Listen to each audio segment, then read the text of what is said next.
Hey guys, this is Diana. Here at the homestead, we actually found a plum tree that was out in our wooded area, and we did lots of research to find out exactly what it was, and it is a type of plum. The closest tree I found that seemed like it was a Mexican plum tree. So we are just knocking the plums out. The branches were pretty high on some of them, so we found it easier to kind of shake the tree and then pick them up off the ground. So as you can see, we were getting quite a bit. We ended up filling this container up pretty well full. So here I'm just shaking the branch and making them fall off. We actually didn't end up getting them all, so like the stuff that didn't fall off, I figured we'd come back in a few days and shake it again and get it to fall off. So here, me and Abby are just pulling the stems off. We are going to make a syrup. We actually probably could have left the stems, but I was afraid it would make it bitter or have an earthy flavor. So we're just pulling the stems off and putting it in a colander that is sitting inside a bowl of water. And they kind of have a white like film on them.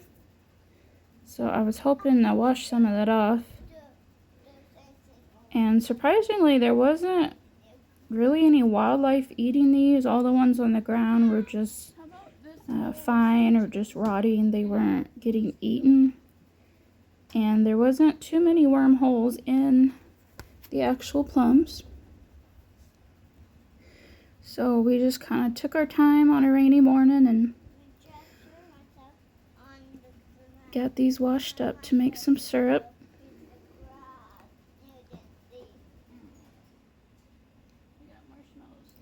Abby is all about her camera action.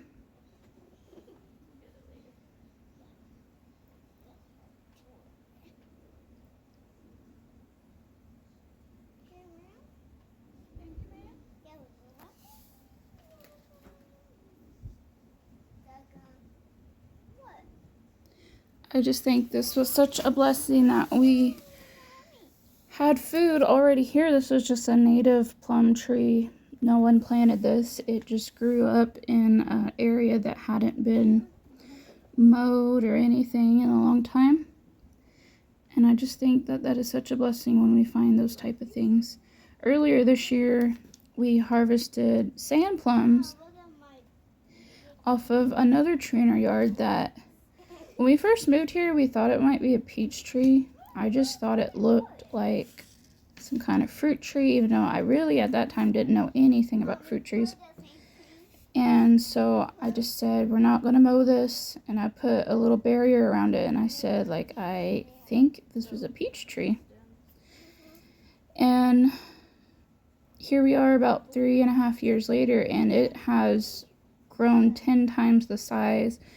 And even though it's only about 6 foot high, it was covered in sand plums. And so we kind of have it right at the edge of our garden, or that's where our garden went.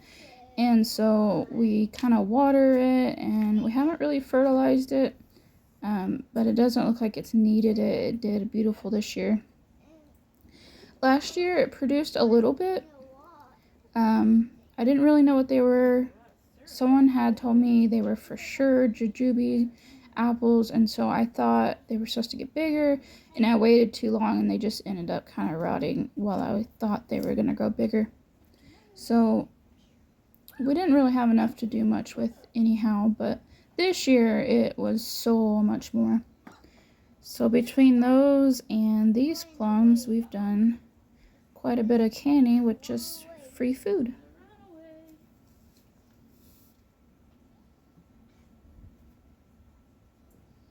And I actually have a video of us making the sandplum jelly, if you guys want to check that out. And then when we're done here with these, I actually had a lot of pulp left. So I figured we would make maybe a fruit leather or fruit powder or something. I think fruit leather would be a good idea. The fruit powder, I just don't think I'll use it unless maybe to flavor yogurt. I just want to do some more research and make sure I'm going to make something that we will enjoy and actually use.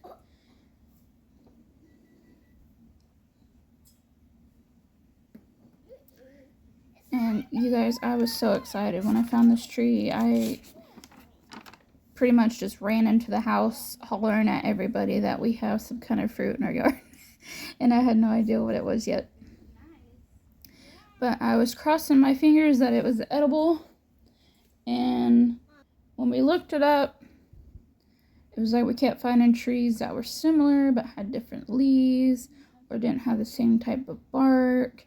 And then finally we found Mexican plum tree, and it was like, yes, the leaves look the same, the plums look the same. I kind of thought they were cherries at first because they're like the size of a cherry, and they have a big old seed in the middle just like a cherry. And they kind of grow on stems like a cherry, so I thought, are these cherries? But they definitely taste like a regular plum that you buy at the store, and I really like them. They're not much for fresh eating just because there's there's just as much seed as there is fruit on it, but making something like syrup or jelly would be perfect for these.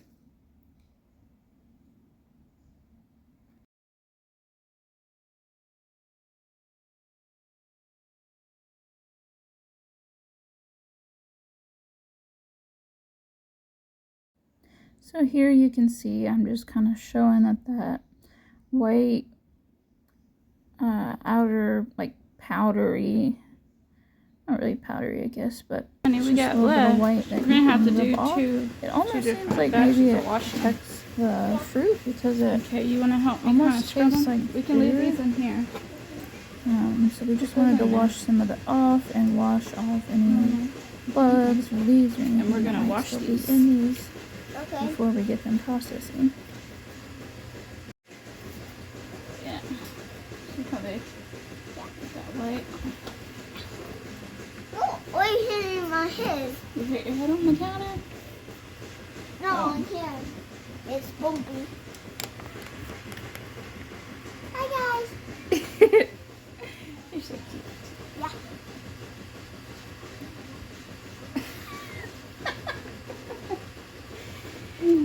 That's funny.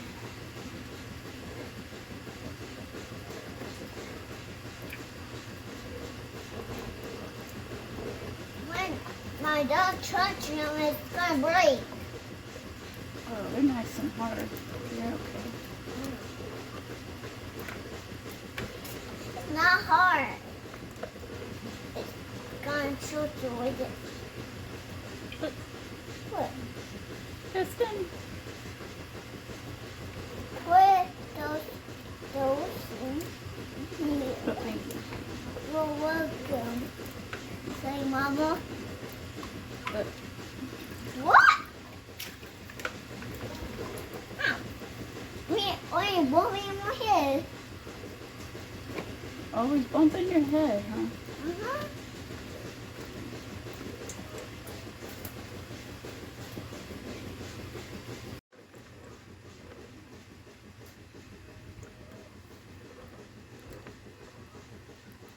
I just want to say I love having such a helper around. She is interested in everything I do, and she actually helps. She's very intelligent, and she definitely takes a load off, and so that's nice to have someone around that can help knock some chores out and get some things done. I think this turned into more of a sensory project for her, but she sure enjoyed it, and she was so excited that we were making syrup, and she sure begging for some waffles. So we ended up washing 2 loads of plums, and we probably have another, at least 1, maybe 2 out there in that one tree.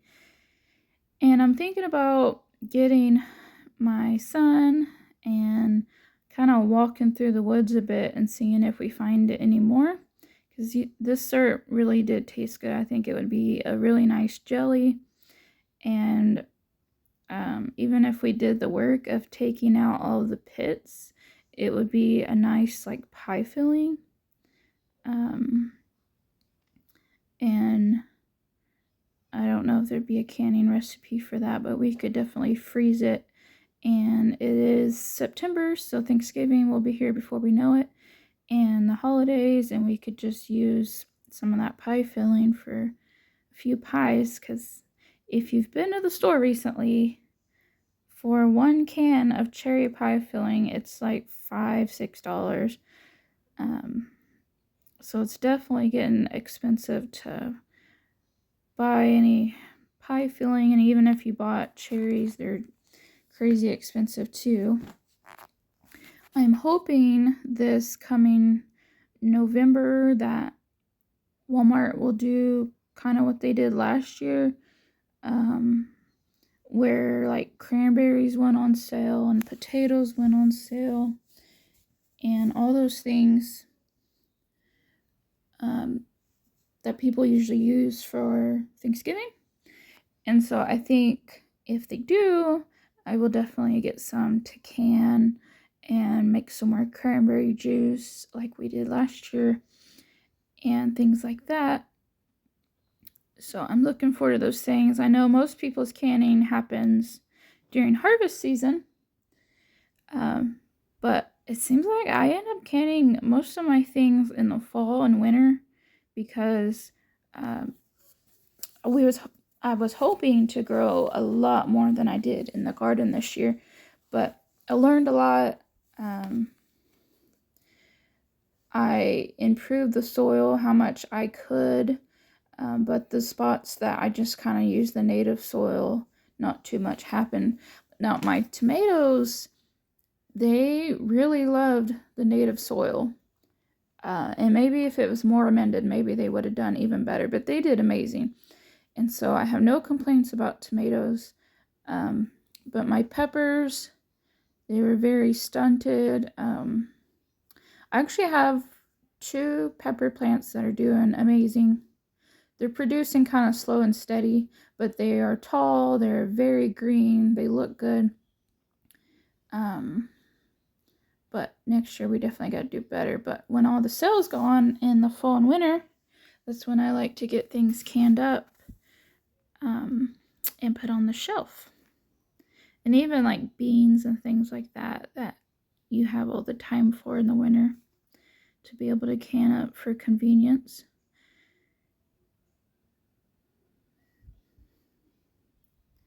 So here I'm just drying out, straining and putting the plums on a towel, a couple of towels, just so they can kind of dry out a little bit. Probably not even necessary because I'm going to add water to them in the pot, but I guess it felt good to see how many we had too. But you could just pour these straight into your pot and start filling it up with water.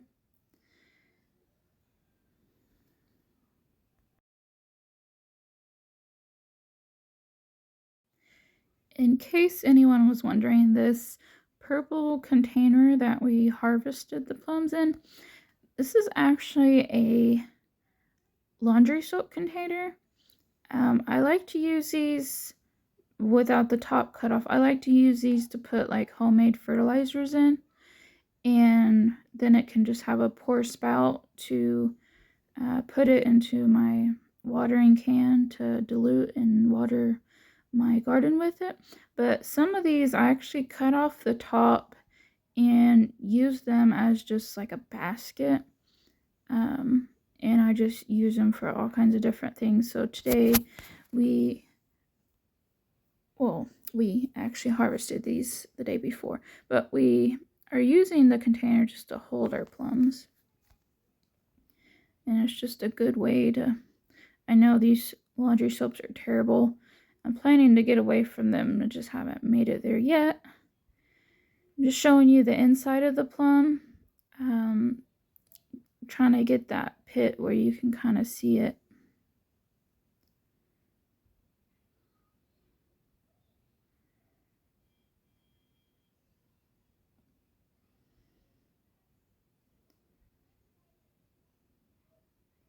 They're stuck in there pretty good. I kept debating if these were not quite ripe. You can see how big that pit is. I'll just let you compare how much pit is in each one. I kept debating if they were ripe. Some of the darker ones that I thought might be more how they should be were just like very mushy. But, you know, a plum from the store is kind of soft. So I tried it and it actually was just like gross. Like it tasted old and just like super mushy. So these seem to be right at the right ripeness for when you would use them. When you taste them, the darker red ones taste a little better, and the light red ones are a little more tart, as is just about any fruit when you taste it early.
I just wanted to show you guys the little bit of worm damage. Some of them had quite a bit, like that one, so I ended up giving it just for the chickens. She's so sweet.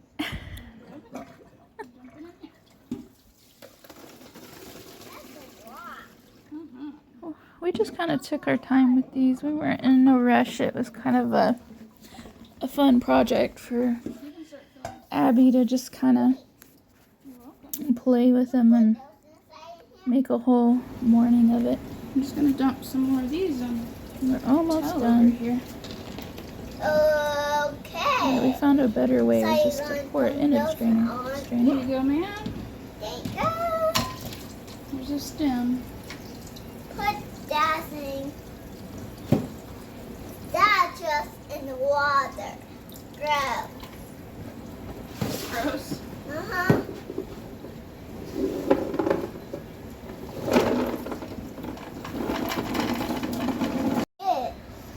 Yeah, when you dump it in, all the dirt goes with it. Maybe we should rinse these one by one, because that's a lot of dirt.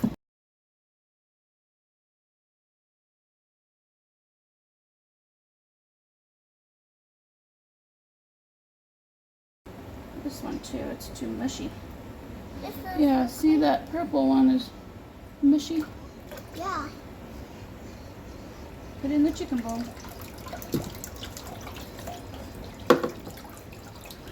Yeah, it's so squishy. So squishy. Yeah, it's so squishy. God, Alright. Just a couple more. Oh. Okay, can you drop them in my hand? And there we go. Alright, we gotta get these leaves. No, not in there. Oh, look how many stems. Don't pour those down the sink. We need to put those in here. That's a lot of stems. I know. You know what? Let's, That's a good idea. yeah. Can you help me lift it up? That's heavy. Let's pour it in here so all the stems are not down the drain. Look how many we have. Oh. It is my hand. Okay. Mommy. Mommy. You know what we gotta do now? What? We gotta put all our plums in a big pot of water. What?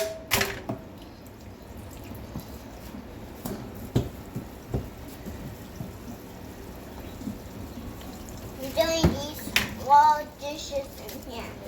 Alright. Oh, hang on. I'm gonna move it to your side. Can you just move these out of the way? We might need those again, so I don't want to put them in the dishwasher. Okay? So you can start filling that up. You can fill it up with water. Cold water? Yep. And then I want you to come help me put all these in. You know what, let's do it on this side. And we'll get you a chair so you can start helping me, okay?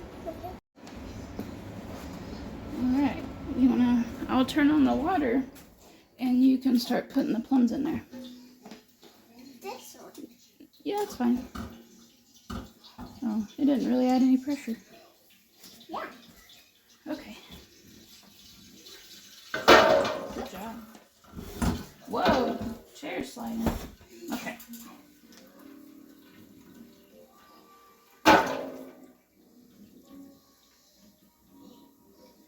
Now this just has some nerve. Had a stem on it. Let me get to it. We can make a pile right here if you find any stems.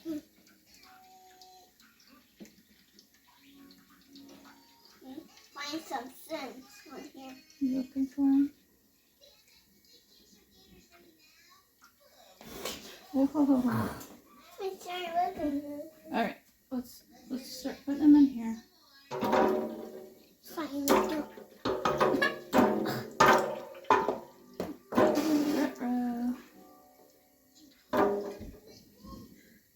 This is the giant one.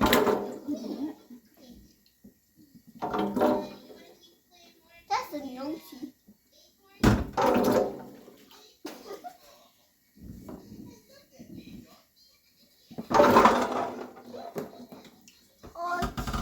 Oh, these giant one away.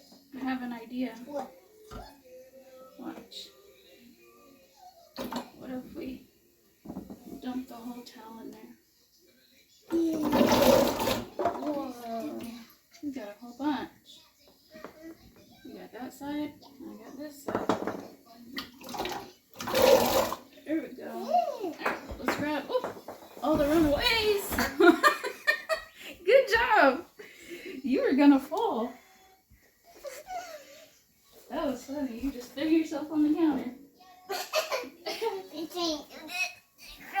Alright. So. What?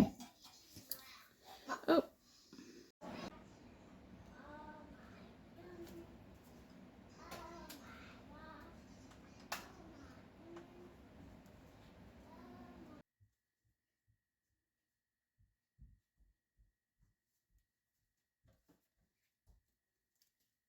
My mom may not turn the water on. Turn the light on. And don't want to. As you can see here, you just need enough water to cover the fruit or whatever you're turning into.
Somebody who lies don't deserve to be cried. Tell me who you are, a demon or a child. Somebody who lies don't deserve to be cried.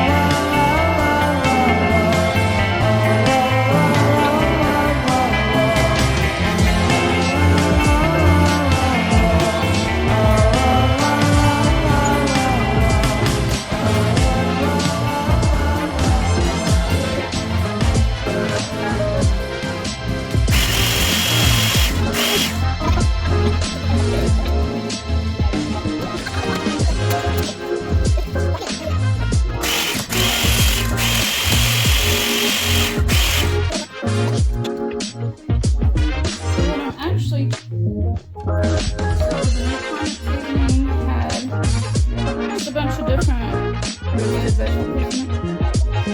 So I have my dehydrated tomato seeds and peelings.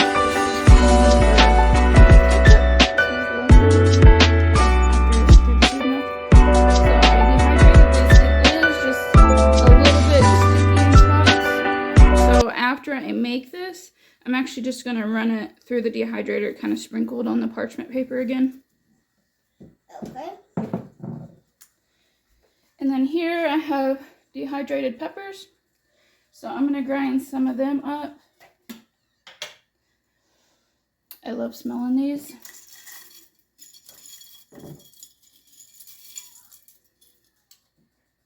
Maybe a little more. Get some of the colored ones in there. And then I have dehydrated celery leaves. This is from the celery that we grew, and we dehydrated a lot of it.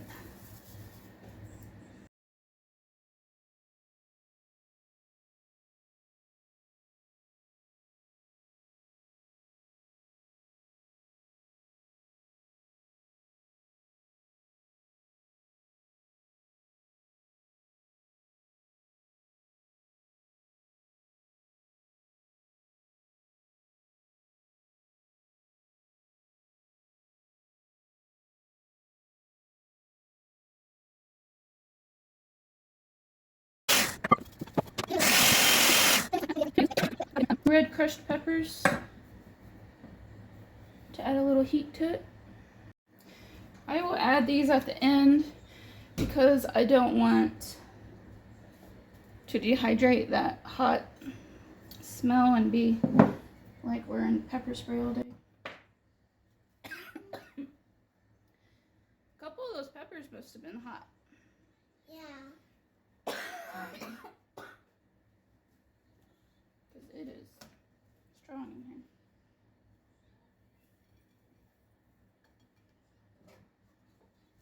Smells good. Yeah.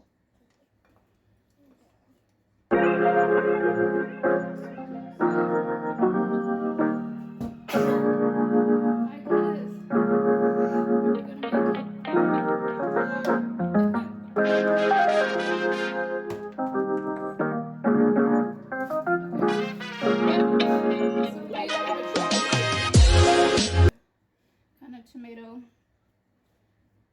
mixture, and I'm just gonna kind of lay this back on it and run it through the dehydrator because there was just a couple spots of tomatoes that wasn't all the way done. So this won't take very long.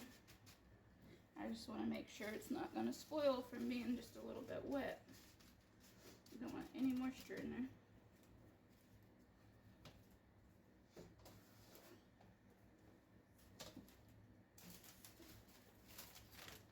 Just going to reuse all this paper so we're not wasting it.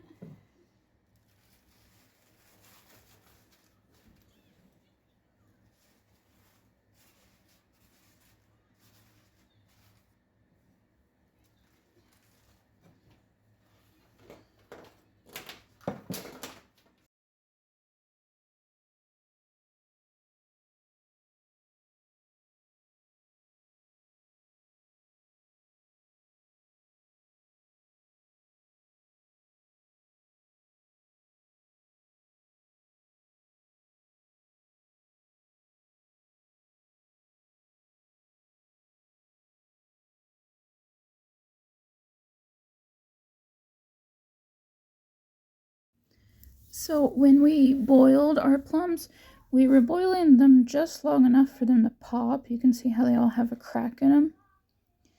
Now I took my immersion blender and I just blended them a bit because I want all of that like fruit flesh to be exposed so that all of that flavor ends up in our syrup. So it was a little bit of a rough blend, especially with all the pits in there, but I just tried to get it a little more blended up so we can have some good flavor.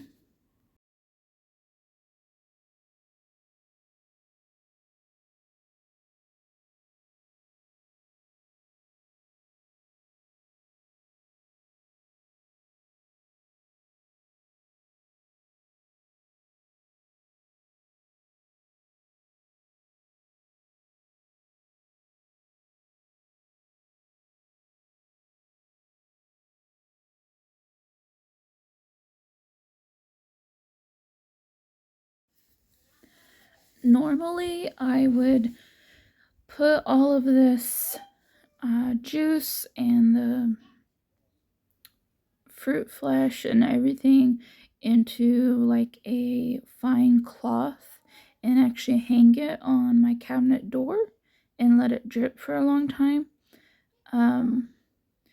We have so much juice here, I'm not worried about getting every last drip of it. And so I just kind of took the easy way out and we just strained it real good. I had quite a hard time figuring out my food mill. I think I just had too small of a like filter on it, and so it took me quite a while to figure that out, but we ended up getting it done and it did turn out well, but it took a while. So the first thing I decided to do was just pour it into my colander to get most of the pits and things out. Definitely makes it a lot easier to run through the food mill if there's not all those pits in there. And so I'm just kind of doing a simple strain on it, not really working it through and trying to get every drop out, because I am planning on making something out of this pulp, and so I'm not worried about getting every bit of flavor out of it.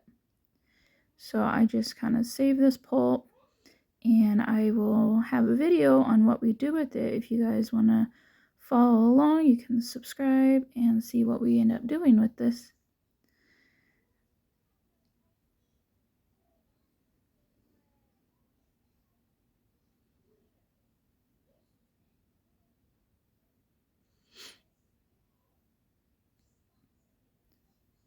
So here I'm just going to use this bowl and put all of that extra pulp into that.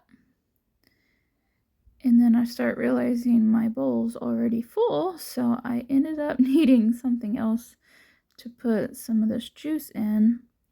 And I didn't want to dirty a whole bunch of dishes because I'm just going to end up pouring this all back into the pot. So I kind of contemplated for a minute what I was doing there. So I got another big glass casserole pan, and that's what I'm going to end up putting the rest into. We won't eat all Because sauce. after we get this strained, it's gotta come up to heat on the stove, and so it's just going right back into my big old pot. And now we can pour this in here.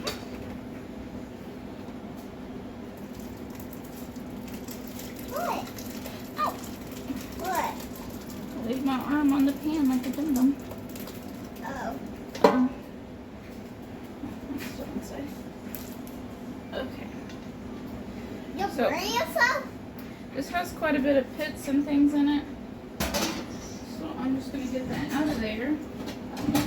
Because our syrup is going to need to go back into this pan after we get it all strained. So I don't want any pits or skin on our syrup. I'm not going to bother rinsing it. I'm just going to get all this out of here.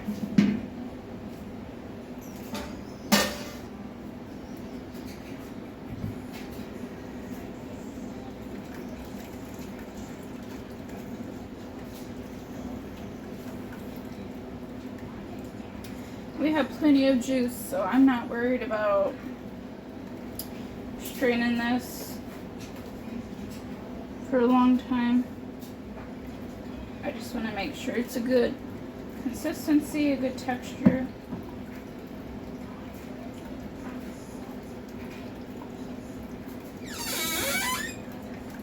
I think that's so sweet.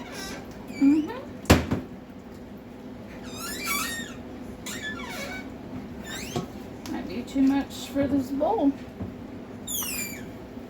Yep.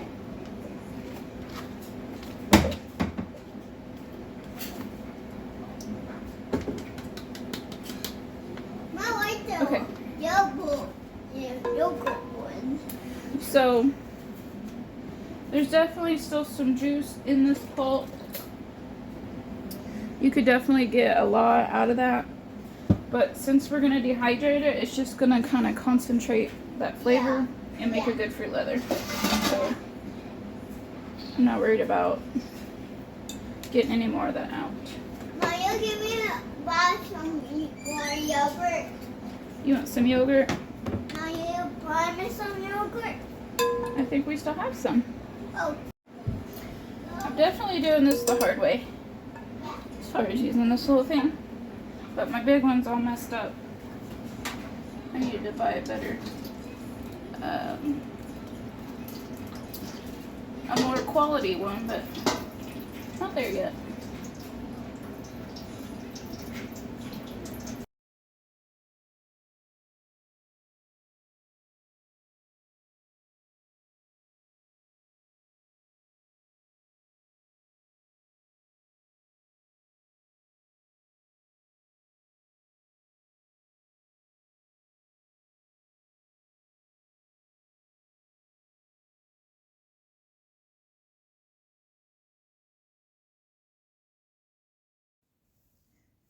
So here I am forgetting I just bought a food mill, and that would be so much easier. So I start out trying to run it through this tiny little sieve and trying to get all of it through there, and it had a lot of pulp still in it. So every time I kind of put a spoonful in there, I had to scoop out some of the pulp, and so it was quite an ordeal. And then I finally remembered that I had this food mill I just bought, and it almost falls off my pot, but it kind of fits on there, so we went ahead and used it on there. And this still took a little while. Like I said, I used one of the, I'm not sure what to call it, like the filter part on it. It had the smallest holes, and I just feel like I needed to go up a level, but when I already had it all dirty, I didn't want to have to empty it and take it apart and switch that, so I tried to make do.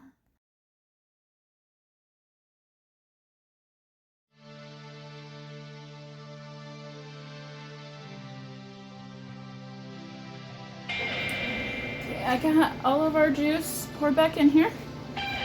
Now I'm gonna turn the stove back on and get that heating up.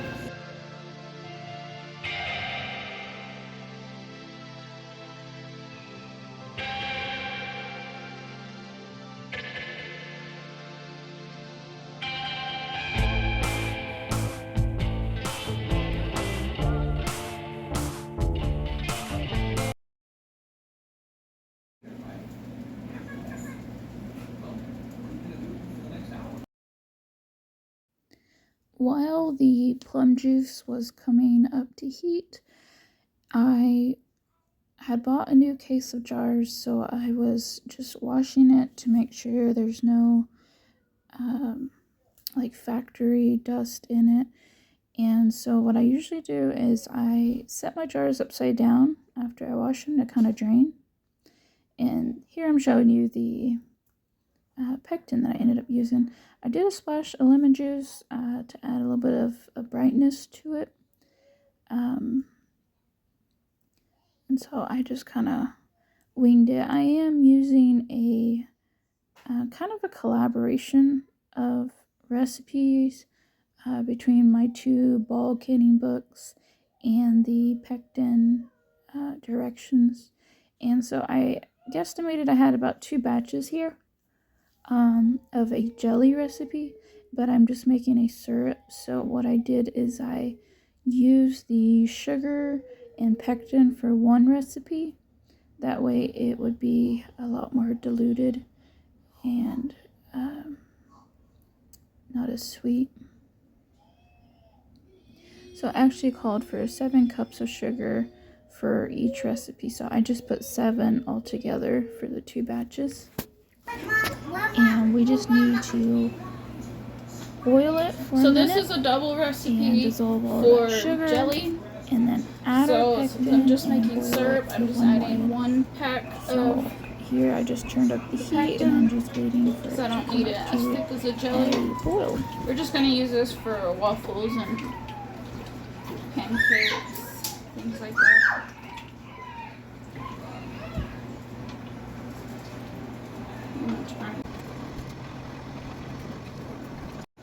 Okay, we are finally at a rolling boil. And I'm going to go ahead and turn my jars over that are draining, because it's almost time to fill them up.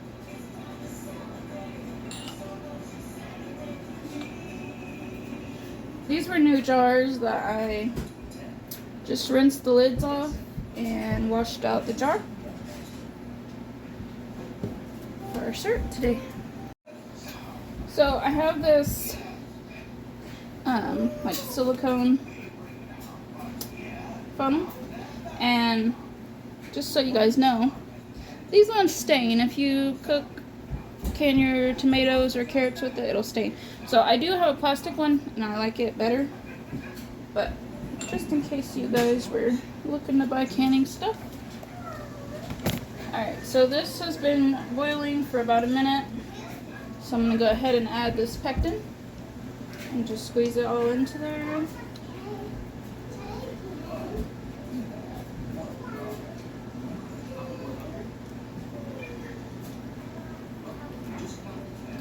And then we're going to stir it up. It really didn't bring the temperature down much. It's still kind of at a rolling boil. So we are just going to let it boil for that 1 more minute and then it's ready.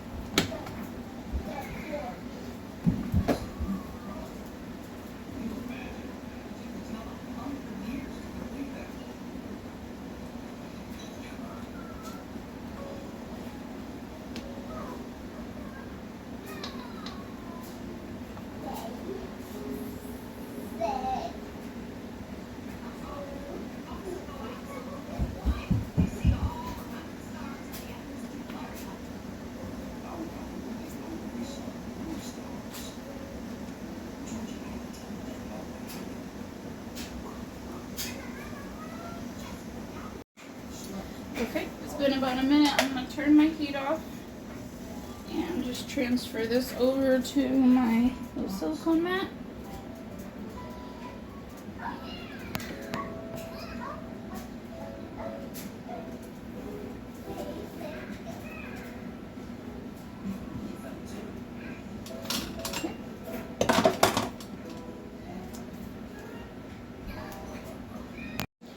Okay, we're going to start filling our jars. We only need a 1/4 of an inch headspace.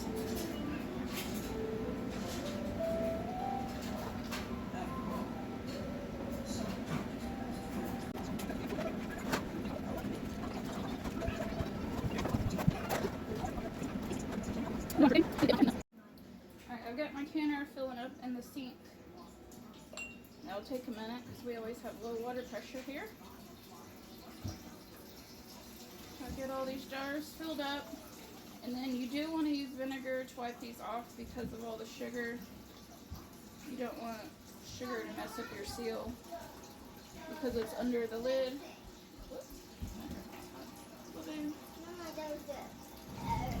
So on these jars, we were just leaving a 1/4 inch of a headspace, and that just makes sure that it's a proper canning method when you use the correct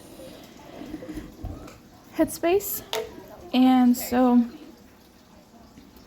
in this clip I was just trying to explain about wiping off the rims, but the water was so loud, so I figured I would just do a voiceover.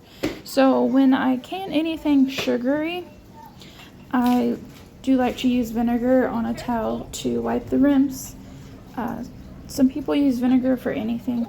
If you can use water on everything if it's not sugary, but the sugary things, I found that the vinegar really dissolves any sugar that might ruin your seal. So I do like to use vinegar on anything like jellies, jams, and syrups. Alright, now I'm going to get a little bit of vinegar on my little kitchen towel here and wipe off all these rims.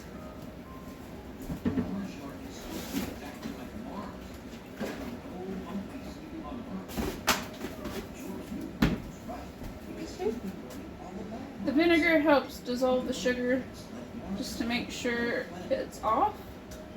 Like if you use water, you kind of have to scrub a little more if you just use water. I've done it and you can kind of feel the sugar there. So if it's anything besides sugary stuff, I just use water, but I don't want no seals messed up. These are just Golden Harvest jars here.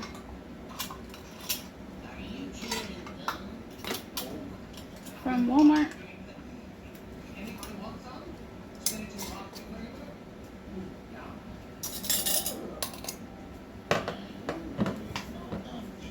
And then you just want to tighten these fingertip tight. So you don't want to be using your wrist, you just want to use your fingertips.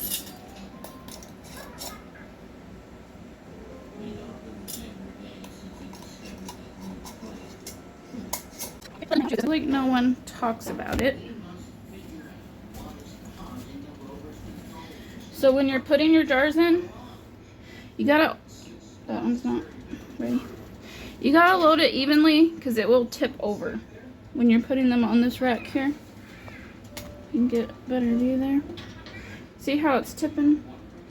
And I've had it completely tip over. So you have to kind of be mindful of where you're putting the jars in at first so that it doesn't just fall in there.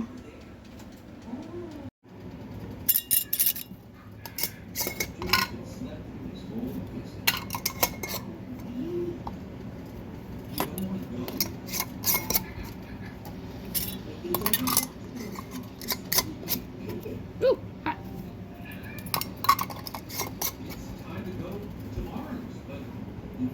Okay.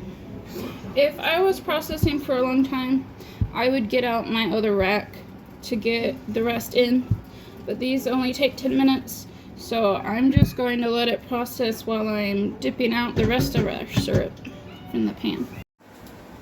Okay. I'm just getting my water level up to where it needs to be. You need about 2 inches of water above your jars. To water bath can. This is just water bath can. Right now I'm about level with the jars, so I need 2 inches. And then I'm getting a couple more jars washed up to put some more of this syrup in. You might have noticed I didn't add vinegar to my canner. A lot of people add a splash of vinegar in the water that they're canning in, and it's supposed to help, like if you have hard water, so it doesn't stick to your pan and your jars and your lids. I don't have hard water, and I also have heard a lot of people saying that it's actually what causes. As I am just getting my water level up to 2 inches above the jars, I had accidentally forgot to record how many jars we got. So at the end of this, we got about 18 jars. May have been a couple more, but about a case and a half, and I was happy with that. And I also wanted to mention when the jars come out, you can hear some pinging, And I've seen quite a few people posting Got water over the jars. on different social medias about like none of my jars sealed, and it ended up being that they had checked the seals as soon as like they came out of the canner. So when you take it out of the canner, it's actually not sealed. The ring holds it in place, and it can seal and it can unseal and seal back while it's cooling down. And so that's why we say like don't touch them for 12 to 24 hours, because you don't want to mess up the seal if it was, almost sealed but not quite all the way. So when you take them out of the canner, you just want to not disturb them. Right here I am trying it, and it's actually kind of funny. It reminds me of grapefruit. I don't know if it's something to do with the lemon juice and the plum flavor together, but it has a real sweet taste, and then it has an aftertaste of like grapefruit, which I like grapefruit, so that's totally fine with me. But if you were wondering, if you do not like grapefruit, then you might not like using the plums for jelly or syrup. But I definitely do like it. My son loves it. My daughter hasn't tried it yet, but it's definitely something I would not mind making again. Right here, I am just working on that copycat seasoning that I was talking about. I've got it all blended up again out of the dehydrator and into more of a seasoning-like texture, a lot more finer. And then I'm just using this like Dollar Tree jar. It's not made for canning. I actually got it. Someone had a lot of like reusable pickle jars and things, and it was in there, so I recognized it from Dollar Tree that it wasn't an actual canning jar, but I can use it for the seasoning, so I'm just going to put a regular canning lid on it. Like I said, I can't find my plastic funnel, so I just kind of winged this and got all that in there. I'm really excited to have this on the pantry shelf because it feels like it's something that would have been wasted, just the tomato peels and even the celery leaves. Before I started homesteading, I didn't even know you could eat those. And so it's just really exciting to kind of make something out of nothing.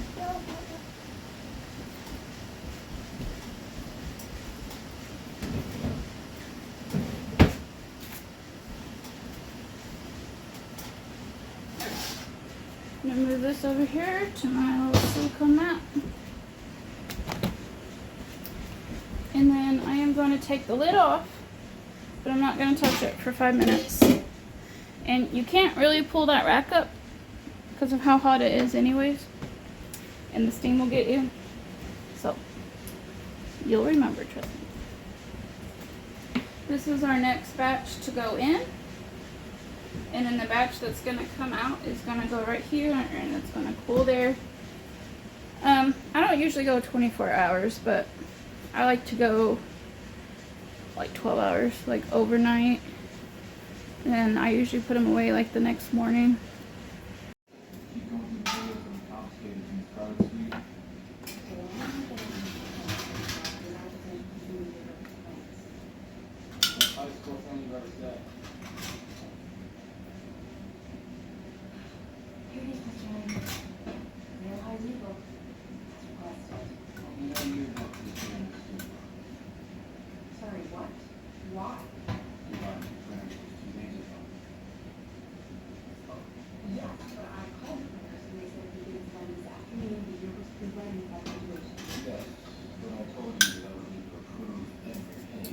You know what? This is random.